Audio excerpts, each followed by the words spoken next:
बिजली महंगी कैसे हुई? 14वां हिस्सा।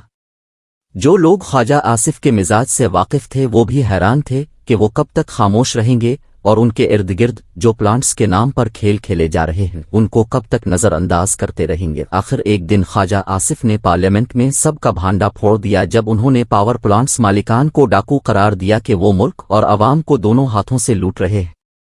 उन्होंने इंकिशाफ किया कि पावर प्लांट्स मालिकान हुकूमत से सस्ता तेल लेकर जो इस्तेमाल से बच जाता है वो मार्केट में मार्केट रेट पर बेच कर इससे भी बड़ा पैसा कमा रहे हैं। ख्वाजा ने कहा कि जब उन्होंने इस तेल का ऑडिट कराना चाहा तो उन्होंने अदालत से सिट्टे ले लिया। मजे की बात यह कि कोई इस सिट्टे को खारिज कराने की कोशिश भी नहीं कर रहा था। कुछ मुआहदों के तहत हुकूमत प्लांट्स मालिकान को आलमी मार्केट से महंगा तेल इंपोर्ट करके इस पर सब्सिडी देकर सस्ता दे रही थी, जबकि वो सस्ता तेल लेकर इसे बड़े पैमाने पर मार्केट में चंद रुपए फी लीटर कम करके बेच रहे थे। ख्वाजा आसिफ ने कहा कि तेल पर बिजली पैदा करने की वजह से पाकिस्तान सालाना 16 अरब डॉलर्स का फ्यूल मंगवा रहा है और ये खर्च रोज बरोज बढ़ रहा है।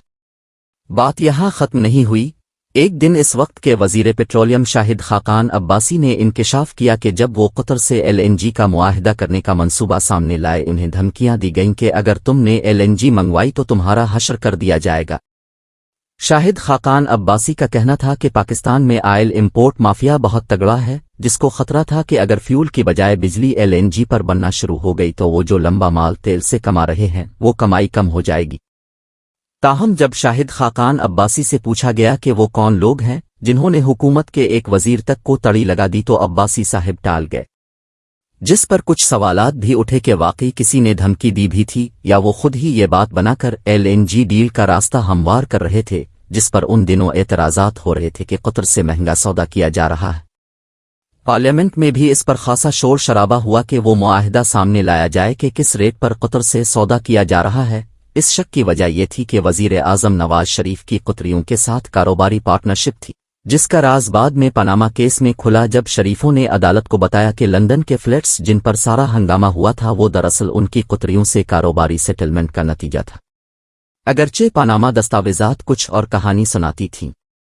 यूं शक यही था कि इसहाक डार के बाद नवाज शरीफ के दूसरे काबिल नातमाद बंदे सैफ अर रहमान कतर में उनका बिजनेस देखते थे। सैफ अर रहमान बारे कहा जाता है कि वो शरीफ फैमिली के फ्रंटमैन थे जो चीनी कंपनियों के साथ बिजनेस से कतरियों तक सब मुआहिदों और मुफादात का ख्याल रखते हैं।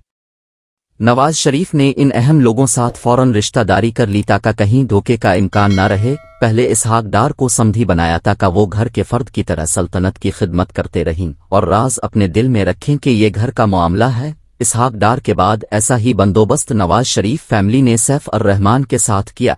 खतरा मोल नहीं लिया जा सकता था कि कल कला को वो भी सारे राज खोल कर बैठ जाएं और शरीफ खानदान को ले डूबें, जैसे कभी 2000 में कैदी इसहाक डार ने चेयरमैन नैब जनरल अमजद के साथ डील अपनी रिहाई के बदले हाथ से तवील बान हल्फी लिख कर दिया, जिसमें उन्होंने शरीफ फैमिली की मनी लॉन्ड्रिंग का कच्चा चिट्ठा खोल कर रख दिया, जिसका आज तक शहबाज शरीफ को बहुत दुख है क्योंकि इसमें एक ऐसा राज भी शहबाज शरीफ के बारे लिख दिया था जिसे वो छुपा सकते थे। वो राज था एक अरब खातून का पासपोर्ट जो शहबाज शरीफ ने इसहाक डार को खातून के नाम पर बैंक अकाउंट खोलकर डॉलर ट्रांसफर्स कराने के लिए दिया था, जैसे लंदन की काजी फैमिली के पासपोर्ट पर लाहौर के एक बैंक में फॉरेन करेंसी अकाउंट खोलकर 1992 में नवाज शरीफ दौर में बनाए गए इकनॉमिक रिफॉर्म्स एक्ट का सहारा लेकर लाखों डॉलर्स बाहर भिजवाए गए थे। इस वक्त इसहाक डार शरीफ फैमिली के रिश्तेदार नहीं थे, लिहाजा उन्होंने अटक जेल से जनरल अमजद के साथ खुफिया डील की ताकि वो बाहर निकल सकें। उन्हें इस वक्त शरीफों की नहीं अपनी फिक्र थी।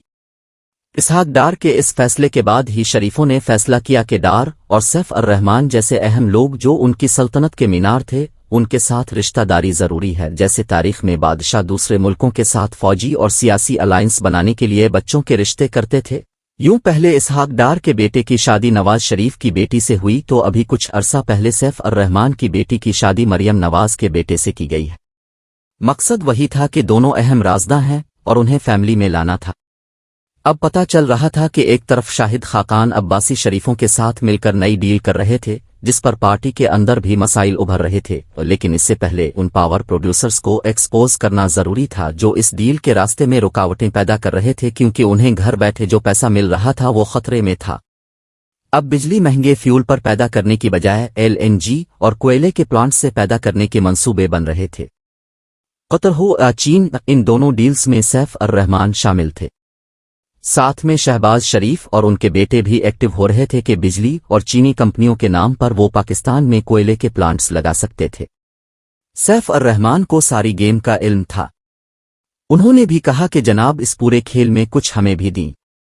سیف الرحمان کے لیے کراچی چنا گیا کہ وہ وہاں کوئلے کا پلانٹ لگانے کا سوچیں، جبکہ پنجاب میں اپنا شریف بچہ ساہیوال میں چینی کمپنی کو سامنے رکھ کر پلانٹ لگانے کے منصوبے پر کام کر رہا تھا، جس کے لیے نیپرا میں من پسند افسران کو لگوا کر حیران کن رعایت دی جا رہی تھیں۔